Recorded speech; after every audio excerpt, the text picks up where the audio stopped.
Iran warning दी है कि अगर फरवरी 2024 तक आपने नहीं बनाई वो पाइपलाइन और गैस खरीदनी शुरू नहीं की तो हम इंटरनेशनल कोर्ट में आपके खिलाफ केस करेंगे और $18 बिलियन की पेनल्टी आपको देनी होगी। प्राइम मिनिस्टर मोदी ने भी ईरानियन प्रेसिडेंट से भी बात की है। पाकिस्तान का तिया पांचा हो चुका है, पाकिस्तान फारिग हो चुका है। आपका 1947 से हालात खराब।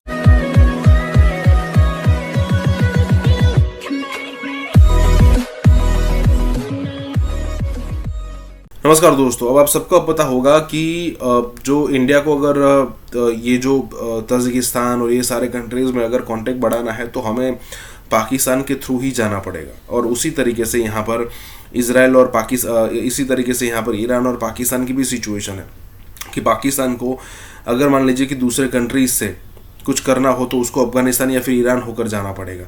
अब कुछ महीनों पहले या फिर कुछ सालों पहले पाकिस्तान ने ईरान के साथ एक डील की थी पाइपलाइन की, और उसमें गैस की बात हो रही थी कि भाई गैस जो है वो पाकिस्तान परचेज करेगा।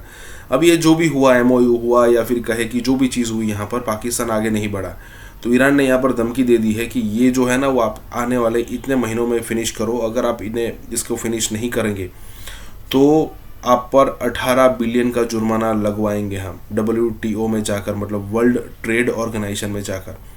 मतलब दुनिया में एक ट्रेड का, अगर ट्रेड के साथ किसी के साथ दिक्कत हो रही है और कोई अपना मनमानी कर रहा है कोई देश, तो आप WTO में जा सकते हैं। तो यहाँ पर भी यही बात हो रही है कि 18 ट्रिलियन। अब ये बात ठीक है, लेकिन पाकिस्तान एक बिलियन के लिए किसी के साथ भी सो जाता है, किसी के पैरों में गिर जाता है, तो 18 बिलियन कैसे करेंगे? ठीक है, इसी के साथ ये वीडियो शुरू करता है। पाकिस्तान का तिया पांचा हो चुका है, पाकिस्तान फारिग हो चुका है। अभी पाकिस्तान का एक डेलीगेशन गया ईरान और ईरान से रिक्वेस्ट की है कि आपने हमें डेडलाइन दी थी कि वो जो गैस की पाइपलाइन का कॉन्ट्रैक्ट आपके साथ हुआ था वो आपने तो बना ली पाकिस्तान के बॉर्डर तक। अब पाकिस्तान के बॉर्डर से नवाबशाह सिंध का जो शहर है वहां तक हमें बनानी थी और हम नहीं बना पाए, और आपने हमें वार्निंग दी है कि अगर फरवरी 2024 तक आपने नहीं बनाई वो पाइपलाइन और गैस खरीदनी शुरू नहीं की तो हम इंटरनेशनल कोर्ट में आपके खिलाफ केस करेंगे और $18 बिलियन की पेनल्टी आपको देनी होगी।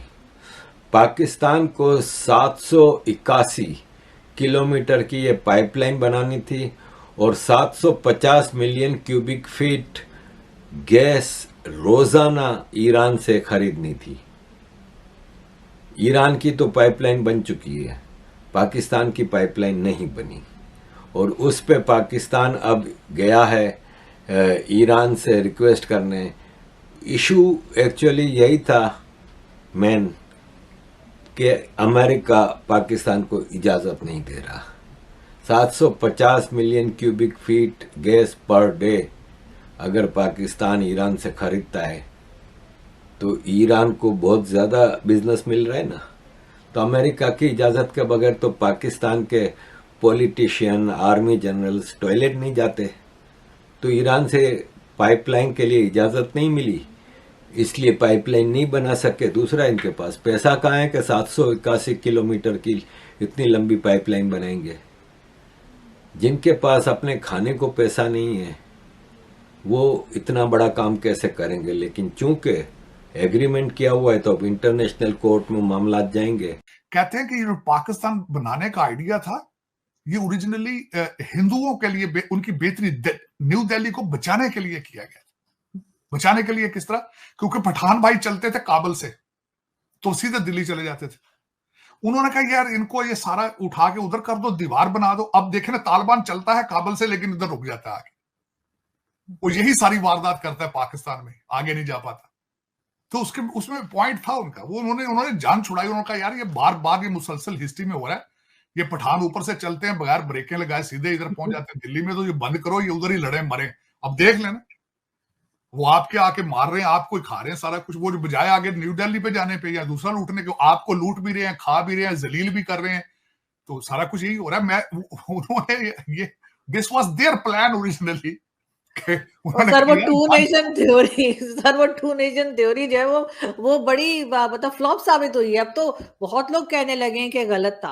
अभी पता नहीं आपने देखा है कि नहीं, मैंने आपको शायद भेजा तो था ट्विटर पे, मैंने लगाई थी वीडियो छोटी सी उसकी प्रयागराज की, जहाँ पे मेरे परदादा का घर है। तो वो जो है जी, तो लोगों को ये समझ आ गई कि हमें वैसे ही चूरन खिला के इधर ले आए और उसके बाद हुआ कुछ नहीं। नहीं, उसमें भी स्कीम दूसरा एक तो मुझे वो पॉइंट जो मैंने आपको बताया है कि ये हिंदू माइंडसेट था, उन्होंने कहा इनसे जान छुड़ाएं, क्यों ये पठान भाई जो चलते हैं सदियों से आ रहे हैं, ऊपर से निकलते हैं, ठंड आती है काबल के आसपास तो वो नीचे आके दिल्ली सीधा पहुंच जाते हैं, रुकते ही नहीं रास्ते में रोकते ही कोई नहीं, उनको चैलेंज कोई नहीं करता। तो उनको कहा कि दीवार बनाओ, उधर जान छुड़ाओ। एक तो ये थ्योरी थी। दूसरी इकोनॉमिक थ्योरी थी। दूसरी थ्योरी थी कि लैंड रिफॉर्म आप नहीं करना चाहते थे, आपने लैंड रिफॉर्म नहीं की। दूसरी साइड पे नेहरू साहब जो थे उन्होंने फौरन आते ही लैंड रिफॉर्म कर दी थी। और दूसरा मैं कल कई चीजें पता चलती रही जब देखें, नेहरू साहब ने अपनी जिंदगी के 18 साल जेल में गुजारे थे। हमारे जो लीडर जिन्ना थे उन्होंने एक दिन भी नहीं गुजारा जेल में।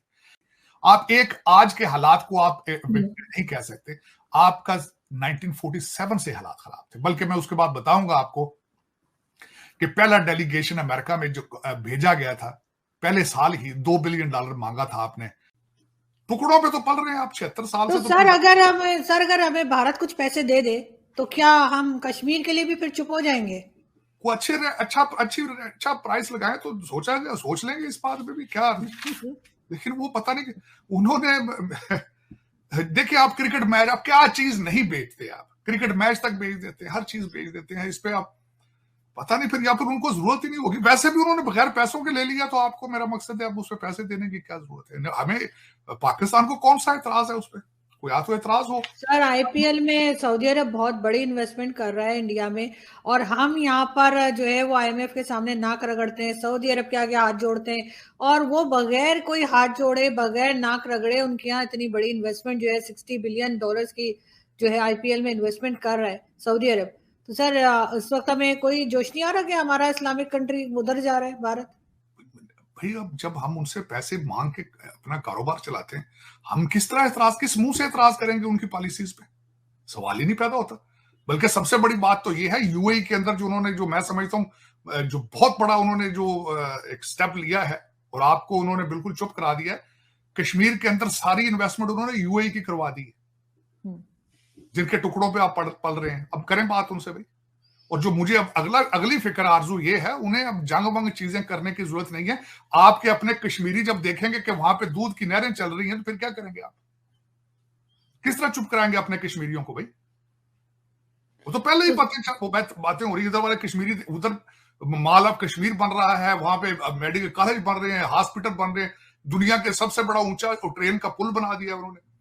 उधर जो सारी डेवलपमेंट हो रही है, उसको किस तरह अपने कश्मीरियों को चुप कराएंगे भैया? एक ऐसी खबर जिसका किसी को इंतजार भी नहीं था और उम्मीद भी नहीं थी।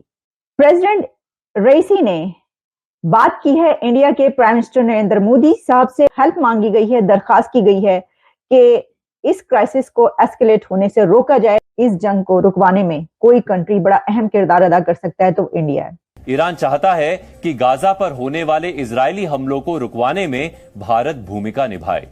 मोदी जी ने जो ईरानियन प्रीमियर से बात की है, उससे पहले यूएई की उन्होंने उनसे कॉल की है। मैं समझता हूँ it will be very effective compare to the Tony बिल्किंस efforts और किसी और की। और दूसरा, और तो कोई किसी को कोई तवज्जो ही नहीं दे। ईरानियन प्रेसिडेंट से भी बात की है आपके? मेरे ख्याल में जो भारतीय डिप्लोमेसी है, it can play a wider role in that area, neutral.